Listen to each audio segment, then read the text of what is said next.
지난달 28일 개봉한 영화 국가부도의 날이 6일 기준으로 관객 200만 명을 돌파했다.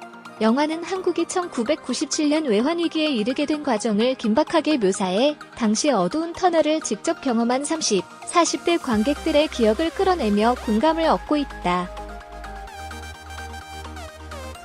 하지만 영화에는 극적 재미를 위해 사실과 다르게 묘사된 장면도 많다. 영화는 영화일 뿐이라지만 아직까지 평가가 엇갈리는 비교적 최근의 사건인 만큼 사실관계를 명확히 할 필요도 있다. 국회 국정조사회의록 관계자들이 남긴 자서와 언론 보도 등을 참고하고 당시 의사결정에 관여했던 인물들을 인터뷰해 6가지 의문점을 정리했다. 의문 1. 한시연 팀장, 윤정학, 갑수는 실존 인물일까? 영화는 주인공 3명의 동선을 대비하며 극적 효과를 높인다. 한국은행의 한시연 통화정책팀장, 김혜수은 경제위기를 막기 위해 고군분투한다. 종합금융회사에 다니던 윤정학, 유하임은 위기를 기회로 보고 투자자를 모아 한판을 벌인다. 공장을 운영하는 갑수, 허준호는 납품 대금으로 백화점 어음을 받지만 백화점이 부도가 나면서 절망한다. 결론부터 말하자면 이들 3명은 실존 인물이 아니다. 특히 하는 통화정책팀장은 존재하지도 않는 직책이다. 윤정학도 실존 인물은 아니다. 하지만 당시 금융계에도 남다른 통찰력으로 경기 흐름을 읽어낸 사람이 있었다. 국내 최초의 뮤추얼 펀드 박현주 1호로 성공 신화를 쓴 박현주 미래에셋 회장은 투기적 성향을 보인 윤정학과는 다르지만 모두가 공포에 질려 있을 때 새로운 금융상품으로 투자의 흐름을 주도한 대표적인 인물이다. 갑수는 실존이기도 하고 가상이기도 한 인물이다. 국제통화기금, IMF, 구제금융을 받아들인 이듬해인 1998년 우리나라 자살자 수는 8,569명으로 1997년 6,022명보다 30% 이상 급증했다. 평범한 가장이자 중산층이었던 갑수의 절망은 당시 우리 사회가 겪었던 고통을 대변한다. 영화에 등장하는 정부 관료들은 대부분 실존 인물과 1대1로 연결되지만 인물에 대한 묘사는 상상을 바탕으로 하고 있다. 재벌과 결탁한 부패 관료로 그려지는 재정국 차관, 조우진은 재정경제원 차관을 염두에 둔 설정이지만 강만수 당시 차관의 실제 행적과는 관계가 없다. 과거 이경식 한국은행 총재와 김인호 대통령 경제수석 비서관도 이름 없이 직함만으로 영화 속에 등장한다. 의문이 재정국, 재정경제원, 관료가 IMF 구제금융으로 상황을 몰고 간 것일까? 영화에서 재정국은 대기업에 유리하게 한국 경제를 개편하기 위해 IMF 구제금융을 받도록 상황을 몰고 간다. 반면 한시연을 비롯한 하는 직원들은 이를 막으려 애쓴다. 이는 사실과 다르다. 당시 국회 국정감사 회의록을 보면 김영삼 전 대통령이 이 총재에게 전화를 걸어 도대체 경제가 어찌 되어가는가요? 라고 묻자 이 총재가 김인호 경제수석에게 IMF로 가는 것 외에 국가부도를 막을 방법이 있느냐고 강하게 하문해 달라고 요청했다는 대목이 나온다. 하느니 IMF 구제금융을 불가피하게 받고 강경식 당시 부총리는 정치적 부담을 우려해되도록 IMF 행을 피하려 했다는 분석이 적지 않다. 영화는 하는 직원들이 자산유동화증권 APS를 발행하거나 일본 정부에서 달러를 빌려오는 등 대안을 냈는데도 재정국이 이를 가로막은 것으로 묘사한다. 하지만 이는 재경원 공무원들의 아이디어였다. 이런 대안을 검토했지만 당시 한국 상황으로선 성사시키기 힘든 카드였다. 당시에는 오히려 왜 IMF에 좀 더 빨리 구제금융을 신청하지 않았나가 쟁점이었다. 정부가 의사결정에 속도를 내지 못했고 시간에 쫓긴 IMF와의 협상 결과 불리한 조건을 받아들일 수밖에 없었다는 것이다. 의문 3 정책 결정권자들은 정말 국가부도 직전까지 상황의 심각성을 몰랐을까? 영화에서는 한시연이 하는 총재에게 수차례 보고서를 올리지만 무시당한다. 재정국 차관도 사태가 악화될 때까지 한시연의 말을 믿지 않는다. 이는 맞기도 하고 아니기도 하다.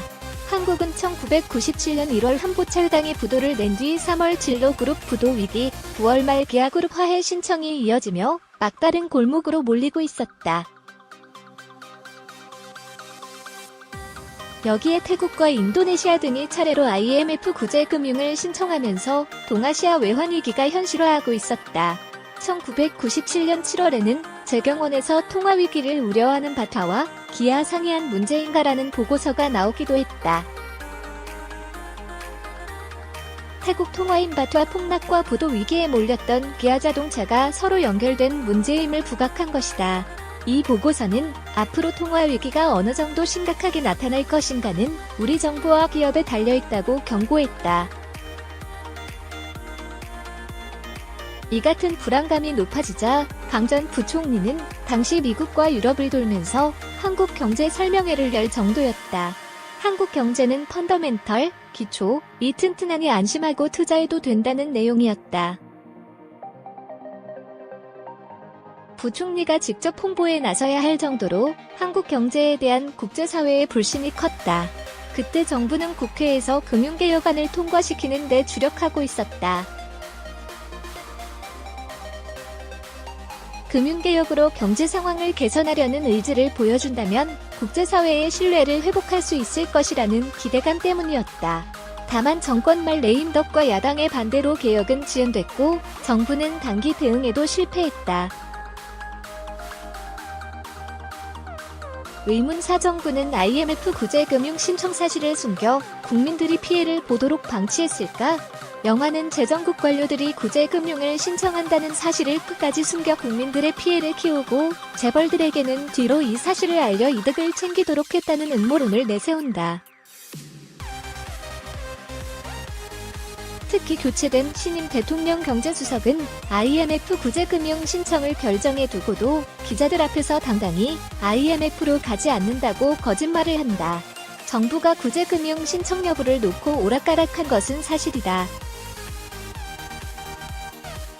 구제금융 신청을 사실상 확정하고 발표를 하기 직전 김 전 대통령이 대통령 경제수석과 부총리를 전격 교체하면서 혼선은 더욱 커졌다. 새로 임명된 임창열 당시 부총리가 강 전 부총리가 발표할 예정이었던 금융시장 안정대책을 임명당 1인 11월 19일 발표하면서도 IMF로 간다는 사실을 부인한 것이다. 이 대목은 이후 국회 국정감사와 법정 공방으로 이어지며 두고두고 논란이 된다. 김 전 대통령과 강 전 부총리는 임 전 부총리에게 IMF 관련 결정을 전달했다고 밝혔다. 하지만 임 전 부총리는 국감에서 IMF와 협의 중이라는 것은 알았지만 이미 구제금융 신청이 결정됐다는 점은 인수인계받지 못했다고 증언했다. 누구의 말이 옳든 당시 정부가 우왕좌왕하는 리더십 공백기였던 점만은 분명하다. 의문 후 미국은 정말 IMF를 마쿠에서 조종하고 있었을까? 영화에서는 IMF와의 협상 도중 같은 호텔에 미국 재무부 차관이 묵고 있다는 사실을 알게 된 한시연이 IMF 측에 왜 미국 재무부 차관이 이 호텔에 와 있느냐고 호통친다. 미국의 지시대로 협상이 진행되는 것이 아닌지 따져 묻는 장면이다. 외환위기의 배경에 한국 경제를 집어삼키기 위한 미국과 거대 투기 자본이 있었다는 음모가 드러나며 극적 긴장감을 높이는 대목이다. 실제 영화가 참고해 있을 만한 순간이 있었다. 당시 재경원 제2차관으로 협상팀 수석을 맡았던 정덕구 여재단 이사장은 우리나라가 IMF로 가게 된 과정과 협상 막전 막후를 상세히 기록한 외환위기 증비록에서 당시 미국 재무부의 데이비드 립턴 차관이 IMF 협상팀과 같은 힐튼 호텔에 묵으며 협상팀을 만나는 장면이 한국 협상단에 목격됐다고 썼다. 그는 이후 그와의 대화를 통해 자본시장 개방 등 IMF의 조건이 실은 미국의 주장이었다는 것을 깨달았다고 회고했다. IMF의 가혹한 요구 조건에는 경제 개방은 늦추면서 공격적인 수출 정책을 펼치는 한국을 탐탁지 않아 하던 미국의 입김이 있었다는 것이다. 하지만 이를 미국의 음모로만 보는 것은 무리가 있다. IMF는 각 국가가 출자한 지분에 따라 의사결정권을 갖는 국제금융기구다. 미국의 지분이 17% 안팎으로 가장 높다. 돈을 빌려주는 입장인 미국이 협상에 관여하는 것은 당연한 면이 있다. 미국이 일부러 배후에 숨은 것도 아니었다.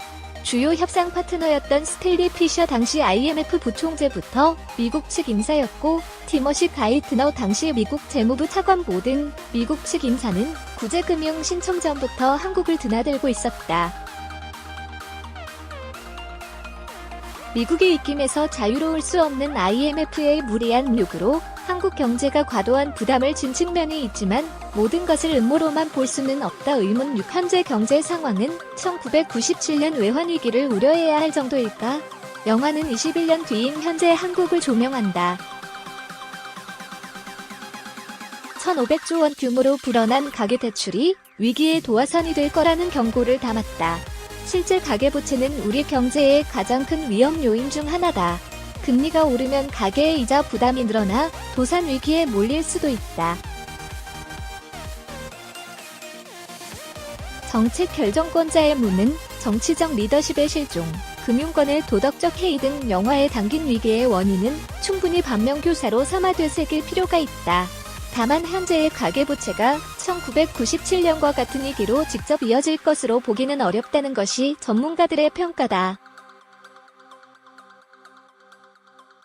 성태훈 연세대 경제학부 교수는 경기가 하강 국면에 접어들면서 주택을 담보로 대출을 받아 사업을 하는 자영업자 등 서민들의 가계소득이 악화하는 것이 문제라며 외환위기와 지금 경제 상황은 성격이 다르다고 말했다. 영화 국가부도의 날. 국가부도의 날은 1997년 외환위기를 배경으로 한 영화다. 한국은행 통화정책팀장 한시연, 김혜수, 은 위기를 막기 위해 고군분투한다. 금융사 직원 윤정학, 유하인, 은 국가부도 상황을 이용해 1억 천금을 거두려 한다. 작은 공장을 운영하는 갑수, 허준호, 는 아무것도 모른 채 위기에 휩쓸린다. 이 영화에는 당시 구제금융 협상에 참여한 당국자들을 연상시키는 인물들이 나와 국제통화기금, IMF, 관리체제에 들어가기까지의 막전막후를 실감나게 묘사한다. 세종이스생 기자 IM승 담거.com